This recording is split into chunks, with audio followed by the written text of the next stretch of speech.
साथियों, 1 फरवरी 2025 को दिन शनिवार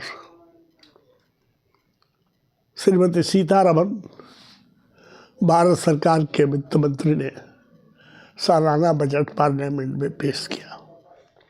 यूँ तो जब सरकार पार्लियामेंट में बजट पेश करती है तो विपक्ष के नेता, विपक्ष की पॉलिटिकल पार्टियाँ अच्छे बजट को भी थोड़ी बहुत रिसीव करती है, लेकिन मेरा अपना मानना है कि जो कुछ कहे कि इलेक्शन के लिए बना है या किसी काम के लिए बना है, लेकिन बजट सचमुच में विकास उन्मुख है।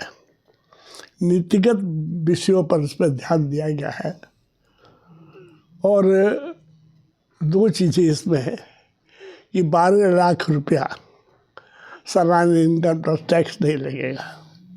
मोटा मोटी इसे हम मान लें कि सैलरीड आदमी ही मिडिल क्लास में 12 लाख रुपया जब कमाता है तो उसको चेक से पेमेंट होता है, खाता में पेमेंट आता है, इसमें कुछ हेरा फेरी नहीं हो सकती है। और अपने कम्युनिटी के लोग ज़्यादा नौकरी पेशा करते हैं, चाहे सरकार में करें या उद्योग में करें या सेवा में करें, तो उनको तो 12 लाख रुपया तक जो मिलेगा उसमें छूट है। लेकिन एक और छूट है, लग्जरी आइटम पर, टेलीफोन पर, टीवी पर, कंप्यूटर पर बहुत से आइटम है जिस पर सरकार ने छूट दी है। मेरा एक ही अनुरोध अपने साथियों से है कि हम लोग चार्वाक के सिद्धांत को मानते हैं, यावत जीवेत सुखम जीवेत ऋणम कृत्वा खत्म पिगत। राकेश का मतलब यही है कि ऋण लेके खाइए पीजिए। ऋण की बात है कि जीवत पेड़ का मतलब हुआ कि खेती बाड़ी में लगाइए और तब खाइए। ये अपना अपना इसमें विश्लेषण है, लेकिन हम लोग शारीरिक रूप से खान पान में, पहनने में ज़्यादा विश्वास करते हैं।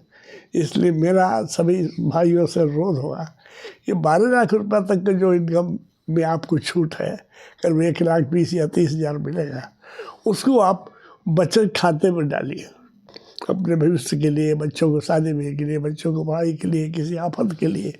हम धीरे धीरे न्यूक्लियर फैमिली होते जा रहे हैं, इसलिए पैसा अगर छूट मिल गई है तो खर्च कर दे। ये हमारे की जाति की टेंडेंसी है। इसमें आगाह करना चाहते हैं कि हम लोग उसको बचत खाते में डालें। कहीं बचत करेंगे तो भविष्य में आपको लाभ हो। मैं खुद मुक्त होगी वो, इसलिए आपको सलाह दे रहा हूँ। दूसरी बात है कि इस बजट में बहुत सी सुविधा है स्टार्टअप के लिए, छोटे उद्योग के लिए, वेजिटेबल्स के लिए, बहुत तरह का काम इसमें है जो मैक्सिमम सेवा से कंसर्न करता है। और अपने कम्युनिटी के लोग ज़्यादा इन्वेस्टमेंट नहीं करते, तो पैसा भी नहीं है और उतना एंटरप्रेन्योरशिप नहीं है। इसलिए मेरा अनुरोध होगा कि जो जो फैसिलिटीज़ है स्टार्टअप के लिए, छोटे उद्योग के लिए, वेजिटेबल्स ग्रोथ के लिए, फार्मिंग के लिए, जो भी उसमें देखिए उस तरह के सेक्टर में हम लोग को जाएंगे तो कम पैसे में हम लोग ज़्यादा कमा सकते हैं।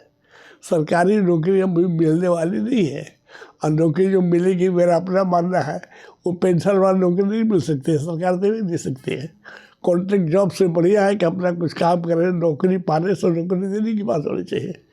धीरे धीरे उस ओर जाइएगा तो हम समझते हैं कि अपने परिवार के सदस्यों का इकोनॉमिक स्ट्रेंथ बढ़ेगा, तब दूसरे को मदद करने में, परिवार को आगे बढ़ाने में हम लोग बहुत सक्षम होंगे, आगे बढ़ेंगे। यही मेरी आप लोगों से विनती है, प्रार्थना है। पहला बात कि बचत करिए, बचत करना बहुत ज़रूरी है। हालांकि हम आपके सामने एक बात रखना चाहते हैं कि अपना बजट का विश्लेषण कोई जो कारोबारी आदमी है वो नहीं कर सकता है। अर्थशास्त्री कर सकता है, चार्टर्ड अकाउंटेंट कर सकता है, जो प्रोफेसर कर सकते हैं। अपने कम्युनिटी में जाते हैं तो जो विश्लेषण करता है फायदा दूसरे को होता है। तो कम से कम अपने एरिया में, अपने क्षेत्र में जो लोग ऐसे ज्ञाता है, अनुभवी हैं, उनसे बात करिए, उस पर बहस करिए, उस पर जानकारी लीजिए और उसमें जो फ़ायदा वाला चीज़ है उसको अपनाइए। इतना तो हम लोग के लिए कोई पैसा नहीं लग रहा है और सबसे एक मिल्लत के साथ इस काम कर सकते हैं।